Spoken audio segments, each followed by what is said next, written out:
In 2019, a retired Air Force officer sat down for his first interview in 28 years. His name remains classified. His missions were never recorded. But the aircraft he flew did not officially exist. What he described that afternoon would rewrite what historians knew about the Gulf War's first Arzand reveal an intelligence operation. It's a secret that even his wife believed he spent the 1980s flying cargo planes. This is the story he told, the story that remained classified for 3 decades. The night sky over Baghdad was silent, not the silence of peace, but the silence of something far more sinister. Somewhere above the clouds, unseen by radar, unseen by the naked eye, unseen by the thousands of soldiers manning anti-aircraft batteries throughout the city, a black angular aircraft cut through the darkness at 500 miles per hour. Inside the cockpit, illuminated only by the faint red glow of classified instruments, a pilot who officially did not exist was photographing targets Iraq believed no American would ever see. This is the story of one of the most audacious intelligence operations in modern military history. A story where cutting-edge technology met old-fashioned espionage, where pilots flew missions so secret that even their own families believed they were doing something entirely different, where photographs taken from 30,000 feet would ultimately change the course of a war before it even began, and where the unseen warriors of the United States Air Force and Central Intelligence Agency would demonstrate capabilities that seemed to belong more to science fiction than to the realities of modern warfare. Now let us take you back to where it all began. The origins of this remarkable story begin not in the deserts of Iraq, but in the research laboratories of Lockheed Martin's legendary Skunk Works facility in Palmdale, California.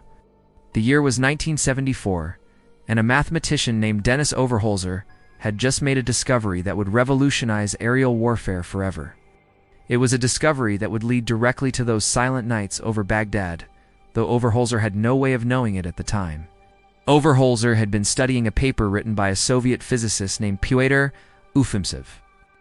The paper, titled Method of Edge Waves and the Physical Theory of Diffraction, had been published in Moscow in 1962. It was dense, mathematical, and seemingly impractical. Soviet military officials dismissed it as purely theoretical, seeing no practical application for its complex equations. They made a decision that would prove catastrophic for Soviet military capabilities. They allowed it to be translated and published in the West $4 3.50 in a technical journal that sat unread in most American libraries, except at Lockheed. Ufimtsev's work described how electromagnetic waves, including radar, scattered when they hit different geometric shapes. His equations demonstrated that the radar return from an object was determined primarily by its shape rather than its size. A small object with the wrong shape could produce a larger radar signature than a massive object shaped correctly. More importantly, his equations made it possible to calculate the radar cross-section of an aircraft with unprecedented accuracy. For the first time, engineers could predict exactly how much radar energy an aircraft would reflect before they even built it. Overholser realized that, by using these equations in reverse, he could design an aircraft specifically shaped to deflect radar waves away from their source, instead of bouncing the radar energy back toward the transmitter, where it would reveal the aircraft's presence. The energy would scatter in other directions. The transmitter would receive nothing, or almost nothing. The aircraft would be invisible. The implications were staggering. For decades, military strategists had accepted that aircraft could be detected by radar. The Battle of Britain had been won in large part because radar gave the Royal Air Force advanced warning of German attacks. Every major air force in the world had invested billions in radar networks to detect incoming aircraft. The only defenses against radar were to fly low beneath the coverage, to fly fast and hope to reach your target before interceptors could respond, or to use electronic jamming to confuse the radar operators. But what if you could build an aircraft that radar simply could not see? Overholser brought his findings to Ben Rich, who had recently taken over leadership of the Skunk Works from the legendary Kelly Johnson. Johnson had designed some of the most revolutionary aircraft in history, including the U-2 spy plane and the SR-71 Blackbird. Rich was determined to continue that legacy, but he was initially skeptical of Overholser's claims. The shapes that Overholser's calculations suggested were bizarre, completely unlike any aircraft ever built. They featured flat panels set at precise angles, sharp edges, and surfaces that seemed to defy every principle of aerodynamics developed over the previous 70 years of powered flight. But Rich was also a pragmatist, and he recognized that breakthrough technologies often came from unconventional thinking. He authorized a small team to build a wooden model based on Overholser's calculations. They called it the Hopeless Diamond, a dark joke about its seemingly impossible shape. The model looked nothing like an aircraft. It was all angles and flat surfaces, more like a piece of abstract sculpture than something that could actually fly. The engineers who built it doubted it would even be aerodynamically viable. When they tested the model in a radar range, the results exceeded their wildest expectations. The Hopeless Diamond had a radar cross-section roughly the size of a marble. A full-sized aircraft built on these principles would be virtually undetectable to any radar in existence. The engineers checked their equipment, repeated the tests, and checked again. The results held. They had stumbled upon something that would change military aviation forever. If you're fascinated by the hidden stories of military history, the untold operations that shape the world we live in today, make sure to hit that subscribe button. And give this video a like. These stories deserve to be told, and your support helps us bring more of them to light. The Central Intelligence Agency had been watching these developments with intense interest. The agency had good reason to care about stealth technology. Since the downing of Francis Gary Powers in his U-2 spy plane over the Soviet Union on May 1, 1960, the CIA had been searching for a new way to conduct aerial reconnaissance over hostile territory. Powers had been shot down by a Soviet SA-2 surface-to-air missile while photographing military installations deep inside the USSR. The incident had been a massive embarrassment, ending President Eisenhower's attempts at détente with the Soviets and demonstrating that even the U-2's remarkable high-altitude capability was not enough to protect it from advanced air defenses. The CIA needed something better. They needed an aircraft that could fly over enemy territory without being detected at all. The Skunk Works might have just invented exactly what they were looking for. In 1977, Lockheed received a contract to build 2 proof-of-concept aircraft under a program codenamed Have Blue. The contract was classified at the highest levels of government secrecy. Only a handful of people outside Lockheed and the sponsoring agencies even knew the program existed. The workers who built the aircraft were carefully vetted and forbidden from discussing their work with anyone, including family members. The program was so secret that it did not officially exist. The aircraft that emerged from the Skunk Works looked like nothing that had ever flown before. Its surfaces were made up of flat triangular panels carefully angled to scatter radar waves in every direction except back toward the transmitter. The fuselage was angular and faceted with no curved surfaces that might focus radar energy. The wings were sharply swept, designed to deflect radar returns forward and backward rather than sideways. Even the engine inlets and exhausts were shielded and angled to minimize radar returns from the turbine blades. The entire aircraft was painted in a special coating containing microscopic iron spheres that absorbed radar energy and converted it to heat. This radar-absorbing material, or RAM, further reduced the aircraft's already tiny radar signature. The cockpit canopy was coated with a thin layer of gold, which blocked radar from penetrating the cockpit and reflecting off the pilot's helmet and instruments. Every possible source of radar reflection had been identified and eliminated or minimized. The first Have Blue prototype made its maiden flight on December 1, 1977. At Groom Lake, Nevada, the secret test facility that would later become famous as Area 51. Test pilot Bill Park reported that the aircraft handled unlike anything he had ever flown. Its unusual shape made it inherently unstable, requiring constant computer-assisted corrections to keep it in the air.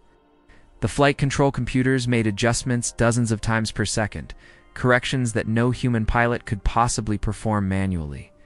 Without those computers, the aircraft would have tumbled out of control almost immediately. But it flew, and more importantly, it was a ghost. Radar operators at the test range reported that they could not detect the aircraft until it was almost directly overhead, and even then, only intermittently. At distances of more than a few miles, the Have Blue simply did not exist as far as radar was concerned. The concept had been proven. Both of Blue prototypes were eventually lost in accidents during the testing program. The first crashed in May 1978 when a landing gear failed to extend properly. Pilot Bill Park ejected safely but was injured. The second prototype crashed in July 1979 due to a hydraulic leak that caused the flight control system to fail. Pilot Ken Dyson also ejected successfully. Despite these losses, the aircraft had demonstrated everything they needed to demonstrate. Stealth worked, and it worked even better than the most optimistic predictions had suggested. In 1978, even before the second half blue was lost, the Air Force authorized full-scale development of an operational stealth aircraft. The program was classified at the highest levels, compartmentalized so that even people with top-secret clearances could not access information about it unless they had a specific need to know. Workers at the Skunk Works were forbidden from discussing their work, even with their families. Phone calls were monitored. Travel was restricted. The paranoia was intense, but it was also justified. If the Soviets learned what the Americans were developing, they might find ways to counter it before the aircraft ever became operational. The aircraft was given the deliberately misleading designation, F-117A, suggesting it was a fighter aircraft like the F-15 or F-16. In fact, it was designed primarily as an attack aircraft, intended to penetrate heavily defended airspace and deliver precision-guided weapons to high-value targets. The F designation was part of an elaborate deception campaign to confuse anyone who might hear rumors about the program. If they thought it was just another fighter, they might not investigate further. The first operational F-117A was delivered in 1982. It was assigned to a unit with an equally misleading name, the 4,450th Tactical Group, based at a remote airfield in the Nevada desert called Tonopah Test Range. The base was located about 140 miles northwest of Las Vegas, in one of the most isolated regions of the continental United States. There were no towns nearby, no civilian airports, no prying eyes. The nearest public road passed more than 20 miles from the base perimeter. The pilots selected for the program were among the best in the Air Force, but they were required to maintain absolute secrecy about their work. They could not tell their families what they were flying or where they were stationed. As far as their wives and children knew, they were assigned to a routine tactical unit flying a 7 Corsairs, an older attack aircraft that the unit also operated as a cover story. When the pilots left for work, they flew commercial airlines to Las Vegas, then boarded unmarked aircraft that took them to Tonopah. They would spend the work week at the base and fly home on weekends, maintaining the fiction of a normal military assignment. For nearly a decade, the F-117 remained one of America's most closely guarded secrets. The aircraft only flew at night, returning to their hangars before dawn. Special crews pushed the aircraft into their hangars while it was still dark, and the hangar doors remained closed throughout the day. Satellite passes by Soviet reconnaissance satellites were carefully tracked, and outdoor activity at the base was minimized during those windows. Photographs of the aircraft were strictly forbidden. Anyone who violated security protocols faced immediate dismissal and possible criminal prosecution. The outside world knew nothing. Occasional rumors circulated about a secret aircraft being tested in Nevada, but the Air Force dismissed them as fantasy. Aviation journalists who asked questions were stonewalled. The F-117 did not officially exist, and the government intended to keep it that way for as long as possible.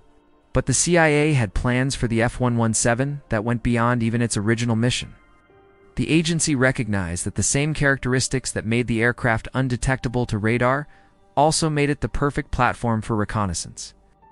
An aircraft that could penetrate enemy airspace without being detected could photograph installations that the enemy believed were completely secret, could monitor military buildups, track troop movements, and gather intelligence that would be impossible to obtain any other way. In the late 1980s, according to intelligence historians who have studied the declassified fragments, the CIA began working with the Air Force on a highly classified modification to several F-117s. The standard F-117 was designed to carry 2 laser-guided bombs in its internal weapons bay. The modified reconnaissance variants would carry something different, specialized camera pods that could be mounted internally, preserving their stealthy profile. Unlike external camera pods that would increase the aircraft's radar signature, these internal systems would allow the F-117 to remain a ghost while conducting its photographic missions. The cameras were far more advanced than anything previously used in aerial reconnaissance. They used charge-coupled device technology, the precursor to modern digital cameras that could capture detailed images in extremely low light conditions.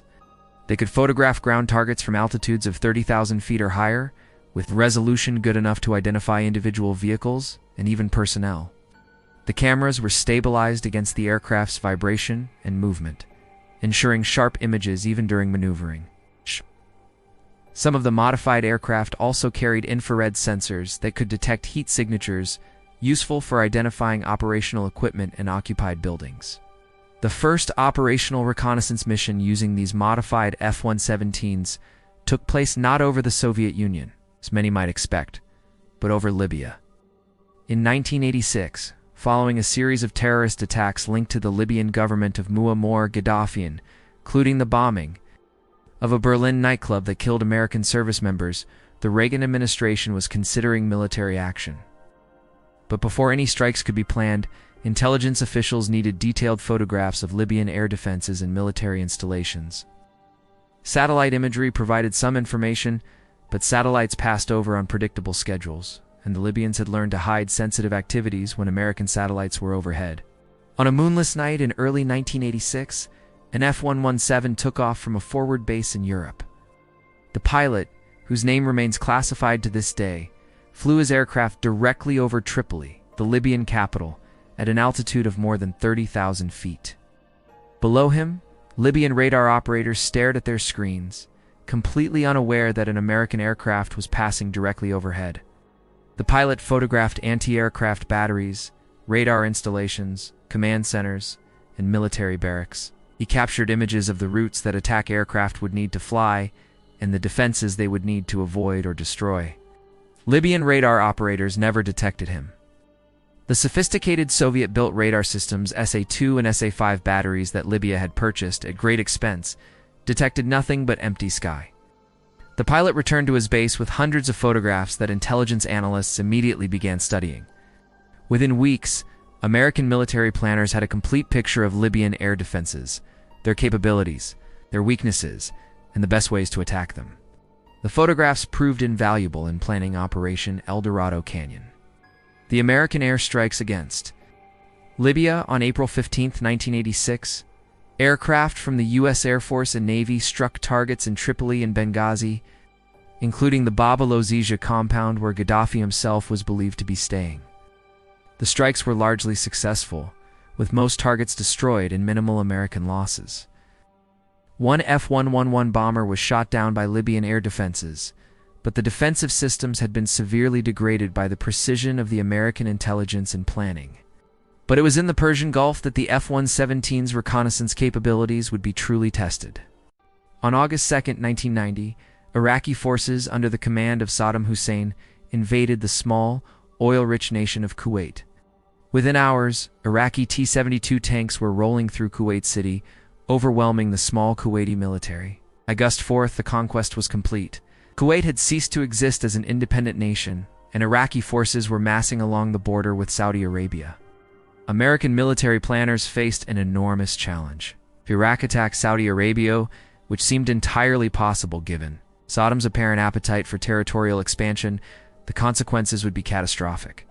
Saudi Arabia possessed a quarter of the world's known oil reserves. Iraqi control of both Kuwaiti and Saudi oil would give Saddam Hussein an economic stranglehold over the entire industrialized world. The United States and its allies could not allow this to happen. Within days of the invasion, American forces began deploying to Saudi Arabia in what would become Operation Desert Shield. Fighter aircraft, ground troops, naval vessels, and support personnel flooded into the region.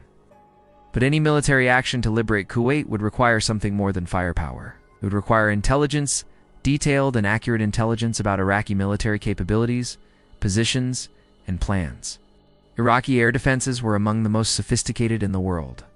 Over the previous decade, Iraq had purchased billions of dollars worth of advanced weapons from the Soviet Union, France, China, and other nations. They had assembled a layered system of radars, surface-to-air missiles, and anti-aircraft artillery that had been battle-tested during the 8-year war with Iran. Hundreds of radar sites provided overlapping coverage of Iraqi airspace. Thousands of surface-to-air missiles, A-2 South, SA-3 South, SA-6 South, and the deadly SA-8 South, were positioned to engage aircraft at various altitudes. Tens of thousands of anti-aircraft guns, including the fearsome Ju-23-4 Shilka, with its 4 radar-guided barrels, could fill the sky with deadly projectiles. Before any air campaign could begin, Planners needed to know exactly where these defenses were located. They needed to identify command centers where Iraqi air defense commanders coordinated their operations. They needed to map communications nodes that allowed different parts of the defense network to share information. They needed to locate the bunkers where Iraqi leaders would hide during an attack, and the facilities where weapons of mass destruction might be stored. Satellites could gather some of this information, but they had significant limitations. They passed over the same locations at predictable times, and the Iraqis, like the Libyans before them, had learned to conceal sensitive activities when American satellites were overhead. Satellites could not loiter over an area of interest, capturing images over extended periods to observe patterns of activity. And satellite imagery, while improving rapidly, still could not match the resolution of photographs taken from an aircraft at relatively close range. The F-117 offered a solution to all these problems. Unlike satellites, the stealth aircraft could appear over any location at any time without warning. Unlike satellites, the F-117 could loiter over a target for extended periods, capturing multiple images from different angles. Unlike other aircraft, the F-117 could fly over the most heavily defended airspace in the world without being detected. It was the perfect reconnaissance platform for the mission ahead. In the months between Iraq's invasion of Kuwait and the beginning of the Allied air campaign, F-117s flew dozens of reconnaissance missions over Iraqi territory. These flights were among the most closely guarded secrets of the entire Gulf War buildup. The pilots who flew them operated under special protocols that kept their identities hidden, even from other members of the stealth community. Their missions were not recorded in normal flight logs. Their debriefings were conducted in secure facilities where even other classified programs could not overhear. They were ghosts flying ghost aircraft on missions that officially did not exist. One of these pilots, who we will call by his call sign Bandit 261, later described the experience of flying over Baghdad in the weeks before the war. The description was given in a classified debriefing that has only recently been partially declassified, and even now his true identity remains protected. Bandit 261 was a veteran pilot with thousands of hours in various aircraft, yet nothing had prepared him for the surreal experience of flying an F-117 over enemy territory. He took off from a forward base in Saudi Arabia just after midnight, climbing to altitude over the empty desert before turning north toward Iraq. The night was clear, with stars brilliant in the dry desert air. There was no moon intentionally so. F-117 missions were always scheduled for the darkest nights, when the angular black aircraft would be virtually impossible to spot visually. The cockpit of the F-117 was unlike that of any other fighter.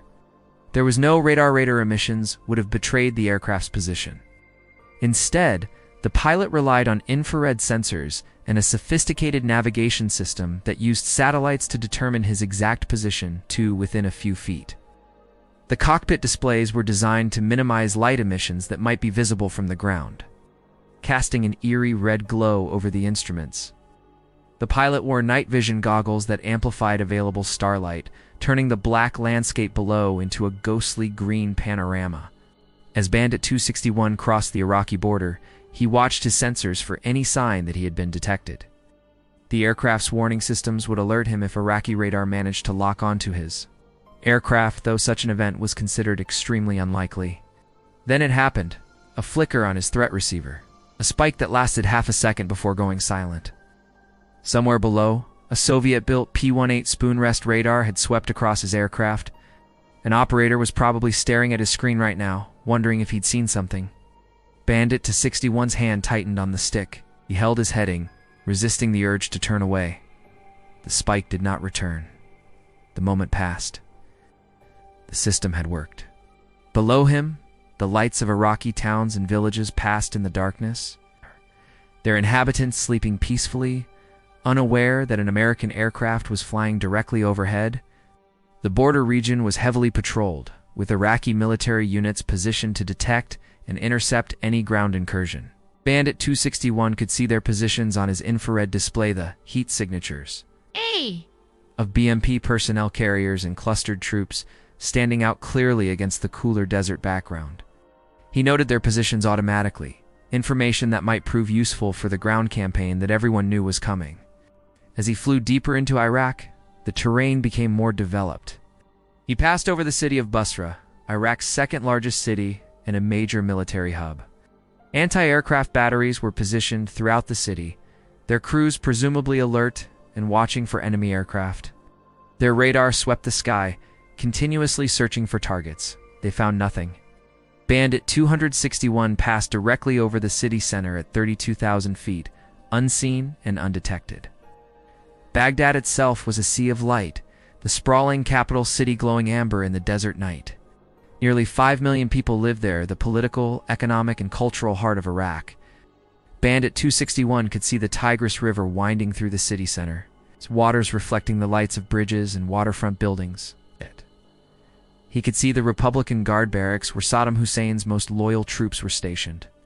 He could see the communications towers that carried government messages throughout the country. He could see the presidential palaces where Saddam Hussein conducted his business of state massive complexes surrounded by walls and guards and anti-aircraft positions. The distinctive blue dome of the Republican Palace was lit from below, an easy landmark for future missions. He could also see the anti-aircraft batteries positioned on rooftops throughout the city, their crews scanning the sky for threats they would never detect. Some of the newer Soviet-built systems, as the 6 gainfuls on their track tellers, were capable of engaging targets at very high altitude, but they needed radar guidance to direct their missiles. Without radar contact, they were useless. And radar contact was exactly what the F-117 was designed to deny them. Bandit 261's mission that night was to photograph a facility on the outskirts of the city that satellite imagery had identified as a possible chemical weapons storage site. Iraq was known to possess chemical weapons. Having used them against Iranian troops during the Iran-Iraq War and against Kurdish civilians in the town of Halabja, intelligence analysts believed that Saddam Hussein might use these weapons against coalition forces if war came, and locating chemical weapons stockpiles was a high priority. The facility was surrounded by earthen berms, walls of soil designed to contain any accidental release of chemicals and to protect the site from air attack. Guard towers were positioned at regular intervals around the perimeter, manned by soldiers who watched for intruders. Inside the perimeter, satellite imagery had shown what appeared to be storage bunkers and handling facilities consistent with chemical weapon storage. But the imagery was not detailed enough to confirm the site's purpose or to identify specific targets within the facility. As Bandit 261 approached the target, he activated the reconnaissance pod mounted in his aircraft's weapons bay. The pod's cameras began capturing images, their mechanical shutters clicking silently in the thin air at 32,000 feet. The infrared sensors recorded heat signatures showing which buildings were occupied and which equipment was in operation. Then his FLIR display flickered. The infrared image scrambled, then went black. The pod's cooling system had malfunctioned, a known issue that the maintenance crews had been battling for weeks. Without infrared, he was flying half-blind over one of the most important targets on his list. Bandit 261 made a decision. He would complete the mission on optical cameras alone, descending 2,000 feet to improve resolution. It was a calculated risk. Lower altitude meant marginally higher detection probability, but the intelligence was too valuable. He pushed the nose over, watching his altitude tape unwind as he descended through 30,000 feet. The pilot made 3 passes over the facility, each from a different angle, building up a complete picture of the site's layout, defenses, and activities. On the 3rd pass, the infrared came back online. The cooling system had recovered. He captured thermal images showing heat blooming from ventilation shafts, confirming active climate control systems inside the bunkers. The photographs Bandit 261 brought back that night confirmed intelligence analysts' suspicions. The facility was indeed a chemical weapons storage site, one of several that Iraq had established throughout the country. Bunkers with distinctive ventilation systems suggested the presence of chemical agents requiring climate control. Specialized handling equipment was visible near some of the bunkers. Security measures were consistent with chemical weapons storage, including decontamination stations positioned near building entrances. More importantly, the photographs revealed details of the site's security measures that would be crucial in planning any attack. The location of guard posts, the placement of vehicle barriers, the patrol patterns of the soldiers, the positioning of anti-aircraft weapons all were captured in precise detail. When the time came to strike this facility, pilots would know exactly what to expect and exactly how to approach. But the F-117 reconnaissance missions over Iraq were not limited to military targets. American intelligence officials were also deeply interested in Iraq's political and economic infrastructure. They wanted to know which bridges were critical to military logistics and which could be destroyed without seriously impacting civilian life. They wanted to identify which power plants supplied electricity to military facilities and which served primarily civilian needs. They wanted to locate communication centers that handled government and military traffic, distinguishing them from civilian telephone exchanges. This information would be crucial for planning an air campaign that minimized civilian casualties while maximizing military impact. One of the lessons of the Vietnam War had been that indiscriminate bombing turned both domestic and international opinion against American military operations. The Gulf War planners were determined to fight a cleaner war, striking military targets with precision while leaving civilian infrastructure intact as much as possible. But to do this, they needed detailed intelligence about what each potential target actually did. Over the course of several months, F-117 pilots systematically photographed virtually every significant installation in Iraq. They flew over presidential palaces, documenting the bunkers that had been constructed beneath them. Saddam Hussein was known to move frequently between different locations, and he had built elaborate underground facilities where he could survive even a direct attack on the buildings above. These bunkers were hardened against conventional weapons, with multiple levels and reinforced concrete walls several feet thick. Identifying and destroying them would require specialized weapons and precise intelligence about their locations and layouts. The pilots photographed bridges over the Tigris and Euphrates rivers, determining which were strong enough to support heavy military vehicles and which served primarily civilian traffic. Iraq's bridge network was crucial to moving military forces and supplies between different parts of the country. Destroying the right bridges would paralyze Iraqi logistics while preserving routes needed for humanitarian purposes. The photographs showed construction details, traffic patterns, and the positioning of anti-aircraft defenses near each bridge. They captured images of television and radio transmitters, identifying the antennas that carried Saddam Hussein's propaganda to the Iraqi people. Controlling information was a priority for the Iraqi regime.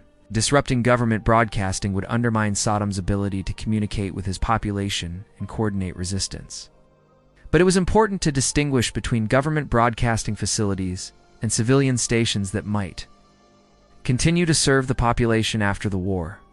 One of the most significant reconnaissance missions took place in late December 1990. Just weeks before the air campaign was scheduled to begin, intelligence analysts had identified a massive bunker complex north of Baghdad that appeared to be a command and control center for Iraqi air defenses. The facility was designated the Intercept Operations Center, and it was believed to be the nerve center of Iraq's entire air defense network. From this facility, Iraqi commanders could monitor radar data from across the country, direct interceptor aircraft, and coordinate surface-to-air missile batteries. The facility was protected by multiple layers of security. Anti-aircraft batteries surrounded it at various distances, 3 GOAs and SA-6 gainfuls, providing medium-range coverage, while Ju-23 for south and SA-9 Gaskins guarded against Lal-2 approaches. Access roads were guarded by checkpoints manned by Republican Guard troops. The buildings themselves were hardened against attack, with reinforced construction and blast doors wide enough for 2 trucks. Underground levels were believed to contain the most sensitive equipment and personnel. Destroying this facility would be a priority in any air campaign. But first, planners needed to know exactly what they were dealing with. The pilot assigned to photograph this facility, call sign Bandit 267, later recalled the mission as one of the most challenging of his career. The target was located in an area with particularly dense air defenses, more concentrated than anywhere else in Iraq. The approach required threading between multiple radar coverage zones, any one of which might detect him if he made the slightest error. Even in an aircraft designed to be invisible, the pilot felt exposed as he approached.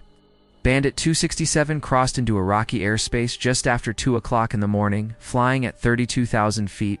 The night was clear, with a crescent moon providing just enough light to make out major features on the ground without his night vision equipment. As he approached the target area, he could see the glow of the facility's security lighting, a bright spot in the otherwise dark landscape. The perimeter was lit by floodlights, and he could see vehicles moving along the access roads even at this late hour. The pilot made his first pass over the target, activating the camera pod as he crossed the facility's perimeter. The images captured during that pass revealed something that satellite photographs had missed entirely. The bunker complex was connected to a series of underground tunnels that led to secondary facilities several kilometers away. These tunnels were indicated by ventilation shafts and access points that were nearly invisible from directly overhead but clearly visible from the oblique angle of the F-117's camera, would allow Iraqi commanders to escape even if the primary bunker was destroyed. But something else caught his attention. A convoy of vehicles was departing the facility through a rear gate knot on the main access road that satellites had been watching, but on an unpaved track that snaked north through a palm grove. He banked slightly to keep the convoy in frame, capturing images of what appeared to be mobile communications equipment being relocated. They were already moving their most valuable assets. Bandit 267 made additional passes to document the tunnel entrances and the secondary facilities. Each pass provided different angles and different lighting conditions, allowing analysts to build up a three-dimensional picture of the entire complex. By the time he turned south towards Saudi Arabia, his camera pod had captured hundreds of images covering dozens of square miles around the target. These photographs would later prove crucial in planning attacks on Iraq's command and control infrastructure. The tunnel system was identified as a priority target. Specialized weapons GBU-28 bunker busters that Lockheed would build in just 17 days were allocated to destroy it. When the air campaign began, strikes on this facility were designed not just to damage the main bunker, but to collapse the tunnels and trap any personnel who tried to escape through them. The photographs gathered by F-117 reconnaissance missions were processed at specialized facilities in Saudi Arabia and the United States, where analysts worked around the clock to extract useful intelligence. Experts who had spent years learning to interpret aerial photography examined every image in detail. Buildings were identified and their purposes determined. Equipment was cataloged and its capabilities assessed. Defensive positions were mapped and their fields of fire calculated. Each new photograph was compared with previous photographs of the same location, allowing analysts to detect changes over time.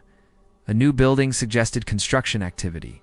Additional vehicles suggested troop movements. Changes in defensive positions suggested awareness of potential attack. This temporal analysis provided insight into Iraqi thinking and preparations that no single photograph could offer. The intelligence gathered during these missions fundamentally shaped the air campaign that began on January 17, 1991.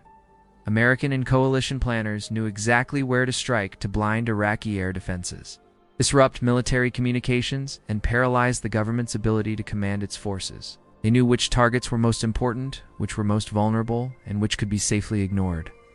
The air campaign would not be a random application of force, but a precisely choreographed operation designed to systematically dismantle Iraq's ability to fight. On the first night of the war, F-117s led the attack into Baghdad. 42 of the stealth aircraft participated in the initial strikes, flying from Khamis Mushet Air Base in Saudi Arabia. The same pilots who had spent months photographing Iraqi targets now returned to destroy them. Many flew toward targets they had personally photographed during the reconnaissance phase, knowing exactly what to expect because they had seen it themselves. The aircraft approached Baghdad in complete radio silence, navigating by GPS and inertial navigation systems that had been updated with the latest satellite data before takeoff. Each pilot carried 2 laser-guided bombs GBU-27 Paveway IIS that could strike their targets with precision of just a few feet. The targets had been selected based on the reconnaissance photographs, chosen for their importance to Iraq's ability to fight and for their vulnerability to attack. The first bomb of the entire campaign was dropped by an F-117 piloted by Major Greg Fias, call sign Bandit 251. He was hunting the Intercept Operations Center, the same facility that Bandit 267 had photographed weeks earlier. At precisely 3 o'clock in the morning Baghdad time, Fias released his first weapon from an altitude of 25,000 feet. The bomb fell through the darkness, its laser seeker homing on a spot of invisible light projected by the targeting system. 30 seconds later, the IOC erupted in a white flash, then orange, then black smoke boiling upward into the night sky. In bunkers across Iraq, radar screens that had shown empty sky now showed nothing at all. Iraq's Air Defense Command network had just gone blind. They still didn't know why. Seconds later, explosions erupted across the city as other F-117s struck their targets. Air defense command centers disappeared in clouds of smoke and debris. Communications towers collapsed, severing links between military units and their headquarters. Bunkers that Iraqi leaders had believed impregnable were penetrated by weapons designed specifically to defeat their defenses. In a single night, decades of investment in air defense were rendered worthless. For the Iraqi military, the attack came as a complete surprise. Their radar screens showed nothing unusual. Their early warning systems detected no approaching aircraft. Their interceptor pilots sat in their MiG-29s ready to take off, but they had no targets to intercept. The first indication of attack was the flash and thunder of exploding bombs. By then, it was far too late. In the days and weeks that followed, the F-117s continued to strike targets throughout Iraq. They attacked bridges over the Tigris and Euphrates, severing military supply lines exactly as planned. They struck power plants that fed electricity to military facilities, plunging command centers into darkness. They destroyed television and radio transmitters, silencing government propaganda. They penetrated the defenses around presidential palaces and dropped bombs on bunkers where Iraqi leaders tried to hide. Every target had been photographed during the reconnaissance missions. Every weakness had been identified and exploited. The intelligence gathered by those silent black aircraft flying through the night had made it possible to fight a war with unprecedented precision and minimal casualties. The F-117s flew 1,819 combat sorties during the Gulf War, striking the most heavily defended targets in Iraq without losing a single aircraft. But the reconnaissance missions continued even after the bombing began. Damage assessment was critical to understanding whether targets had been effectively destroyed.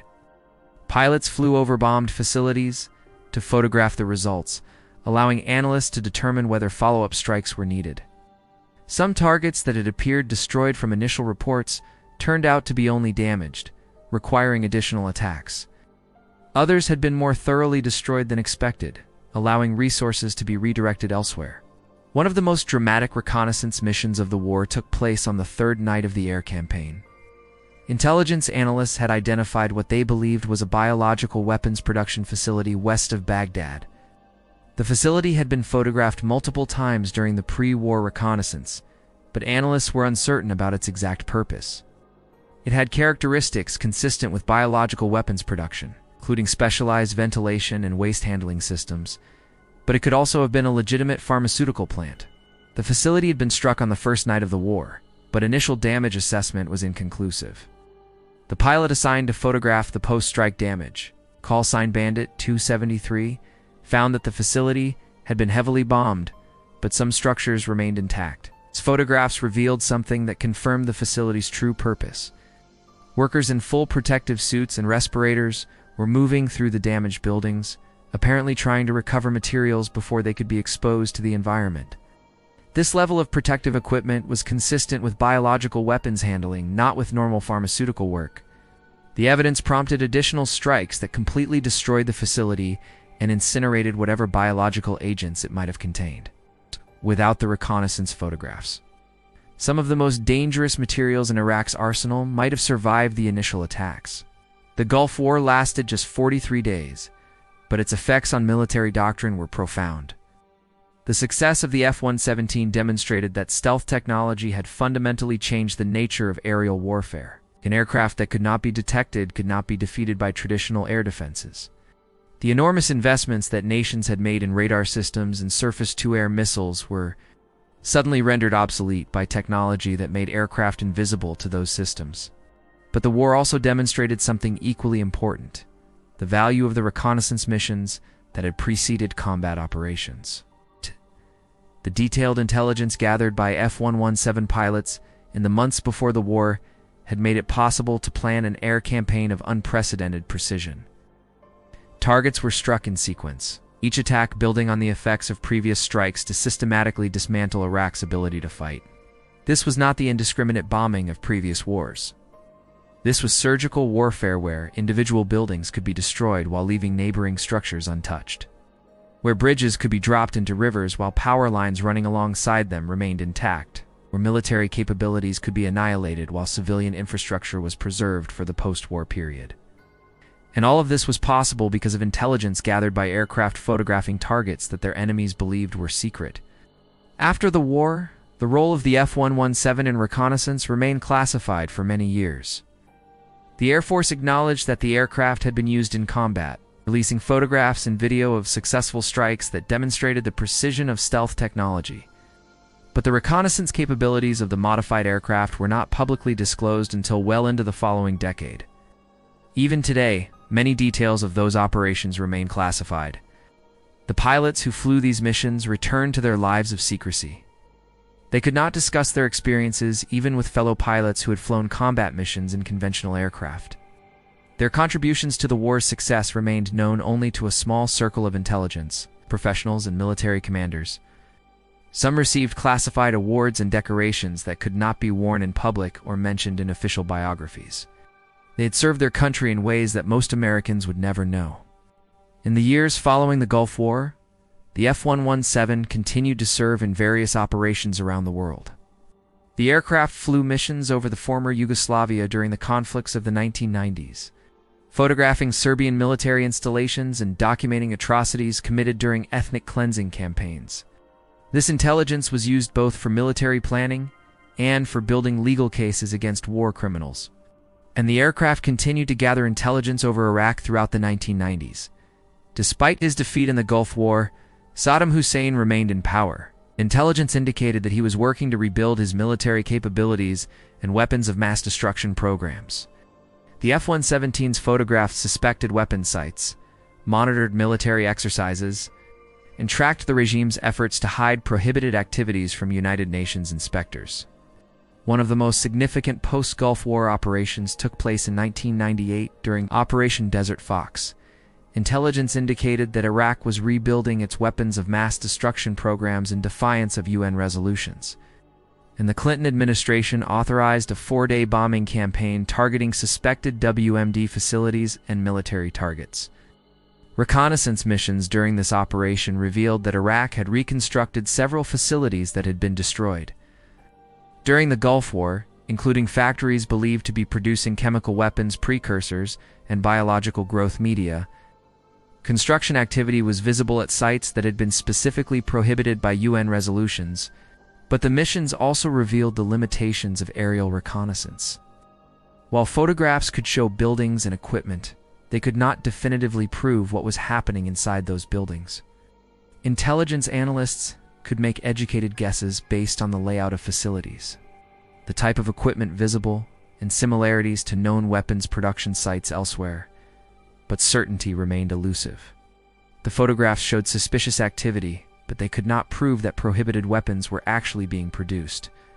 This limitation would become tragically significant in the lead-up to the Second Gulf War in 2003. Intelligence agencies relied heavily on aerial reconnaissance, including missions flown by F-117s and their more advanced successors, to build the case that Iraq possessed weapons of mass destruction. The photographs showed suspicious facilities and unusual activity, but they could not provide the definitive proof that some analysts claimed to see. When American forces invaded Iraq in March 2003, one of their primary objectives was to find and secure those suspected weapons. They found nothing. The weapons of mass destruction that had been cited as justification for the invasion did not exist. Intelligence analysts had interpreted ambiguous evidence in the most threatening possible light. Seeing weapons programs where none existed, the photographs had shown real facilities, but the analysts had misunderstood their purpose. The controversy over Iraqi weapons of mass destruction highlighted both the power and the limitations. Photographs taken from 30,000 feet could reveal extraordinary detail about a nation's military capabilities, but they could also be misinterpreted. The intelligence community's confidence in its ability to understand what those photographs showed was ultimately proven to be misplaced, with consequences that continue to affect American foreign policy to this day. The F-117 was officially retired from service in 2008, placed by newer stealth designs that incorporated decades of lessons learned. Ow! The B-2 Spirit bomber offered greater payload capacity and range. The F-22 Raptor combined stealth with supersonic performance and air-to-air capability. The F-35 Lightning II promised to bring stealth technology to a wider range of missions and allied nations. These aircraft incorporated improvements in stealth technology, sensor systems, and weapons capabilities that made the F-117 seem almost primitive by comparison. But the legacy of those reconnaissance missions over Baghdad continues to influence military operations to this day. The techniques developed for gathering intelligence with stealth aircraft have been refined and expanded. Modern unmanned aerial vehicles can loiter over targets for dozens of hours, capturing high-definition video as well as still photographs. Synthetic aperture radar can image targets through clouds and darkness with resolution approaching that of optical cameras. Signals intelligence systems can intercept communications and electronic emissions, providing insight into enemy intentions as well as capabilities. Yet the fundamental principle remains the same as it was on those moonless nights over Baghdad more than 3 decades ago. The ability to gather intelligence without being detected provides an enormous advantage in any conflict. Nations that can see without being seen can plan their operations with confidence, striking at vulnerabilities that their enemies do not know have been revealed. Information is power, and the stealth reconnaissance missions of the Gulf War era demonstrated just how powerful that information could be.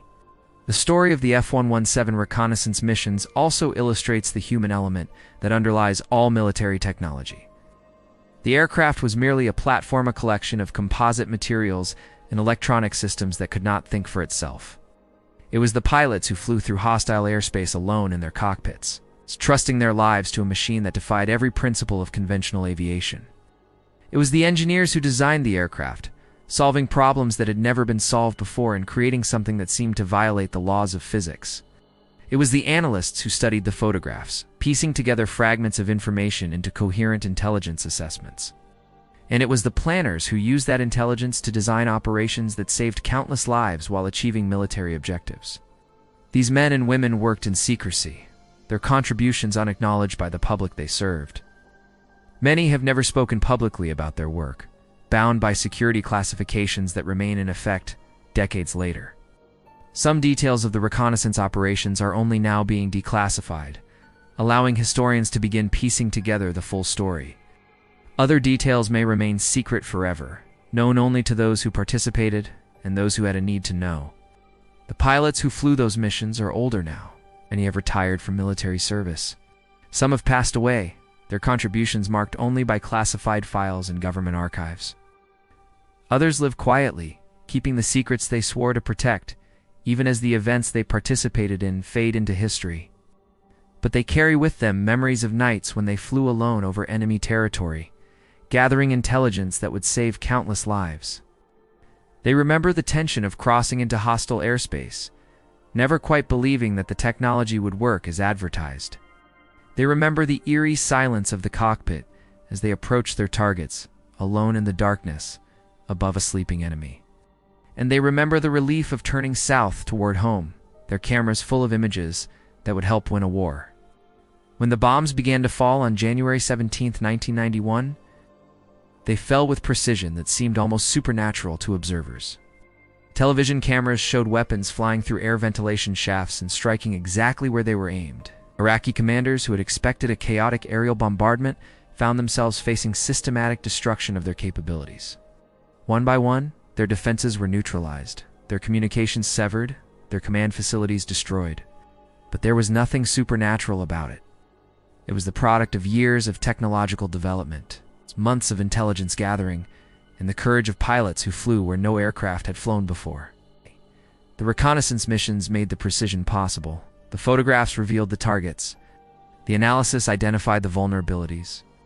And when the time came to strike, everything worked exactly as planned. The night sky over Baghdad was silent on those winter nights in 1990 and 1991. But in that silence, history was being made. Photographs were being captured that would change the course of a war. Pilots were demonstrating that the most sophisticated defenses in the world could be defeated by an aircraft that could not be seen. This is the legacy of the F-117 reconnaissance missions, a legacy of secrecy and success that reminds us that in warfare, knowledge is power. And those who can see without being seen hold the ultimate advantage in any conflict. The photographs are still classified, most of them locked away in archives that may not be opened for decades to come. The mission reports remain sealed, their contents known only to historians with the highest security clearances. but the results speak for themselves. When the bombs fell on Baghdad, they fell exactly where they needed to fall. When the air defenses tried to respond, they found nothing to shoot at. And when the war ended 43 days later, it ended in victory. This is the story of those photographs. This is the story of those pilots. And this is the story of the night when American technology and American courage combined to reveal secrets that were never meant to be seen. The night sky over Baghdad was silent, but in that silence, a new chapter in military history was being written, a chapter that would change warfare forever. A chapter that began with a single aircraft flying unseen through the darkness, its cameras capturing images that would reshape the world. This is that story. And now, after all these years, it can finally be told.